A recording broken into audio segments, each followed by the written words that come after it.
Les enfants, c'est parti. Nous sommes à Marseille, il fait beau déjà, admirez quand même. Regardez, il y a le soleil, là, Paris, c'est un temps de chiotte. Et voilà, la classe S. C'est plus une voiture, c'est le symbole de la puissance, du pouvoir. Vous voyez, je ne sais pas combien, je crois que c'est la 7e ou 8e génération. On va avoir le temps de faire le tour, mais c'est status symbol car, oui, c'est très très important. S350. On monte à l'arrière, c'est ça, il paraît, pour démarrer. Olivier Pertier, hein, je ne cite plus tous les états de service. Les services de l'Irak. Alors c'est des bagnoles, on y reviendra, mais regardez le nombre de caméras, vous voyez. C'est plus des GoPro. Tout ça, c'est Big Brother, mes enfants. Vous voyez ça devant. Ouais, on monte dans celle-là. S500, voilà, les grands V8. Alors, normalement, ça devrait s'ouvrir, oui. Allô, allô. Allô, allô. Faut encore appuyer. Regardez les petites nénettes. Si tu es sage, oui. Mercedes t'offre une éponge. Voilà. Tu t'es toujours demandé ce que ressentait Bokassa ou Omar Bongo en montant dans ce genre de voiture. Eh bien, c'est nous. Bonjour, monsieur. Voilà. Si vous voulez comprendre ce que sera demain en automobile, vous montez dans cette voiture. T'as vu l'écran? Il manque plus que les rideaux rouges, en fait. Vous voyez? Il manque, c'est bienvenue à l'Opéra de Paris. Qu'est-ce que je dis à l'Opéra? C'est plus Paris, d'ailleurs, l'Opéra de Pékin.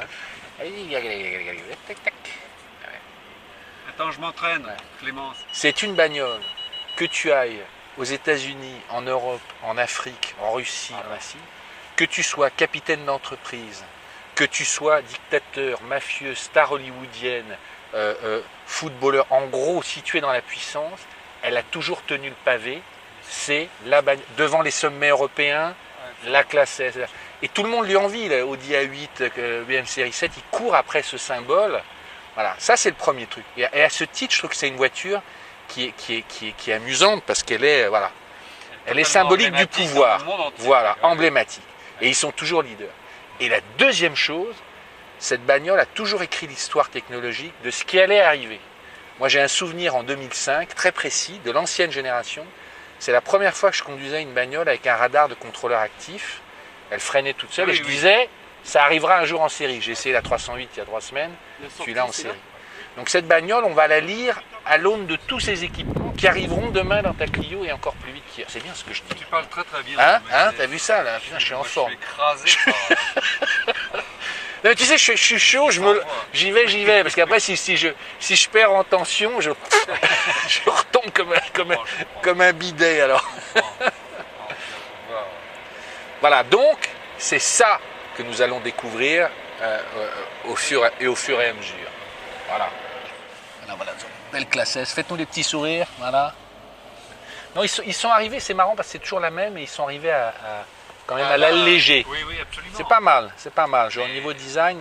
Depuis qu'ils sont revenus en arrière par rapport aux monstres qu'ils avaient sortis... En 90, là, ouais. C'était un char. Et qui n'a pas eu de succès, d'ailleurs. Ouais. Bon, ils ont compris. Mais alors, ce qui est étonnant, c'est que Audi part vers des formes de plus en plus anguleuses. On n'a pas remarqué que tout le monde veut faire ce que fait l'autre. C'est ça qui est extraordinaire. Chacun Audi veut se statufier maintenant comme Mercedes et Mercedes veut se rajeunir comme Audi dans le temps. Il y a toujours un...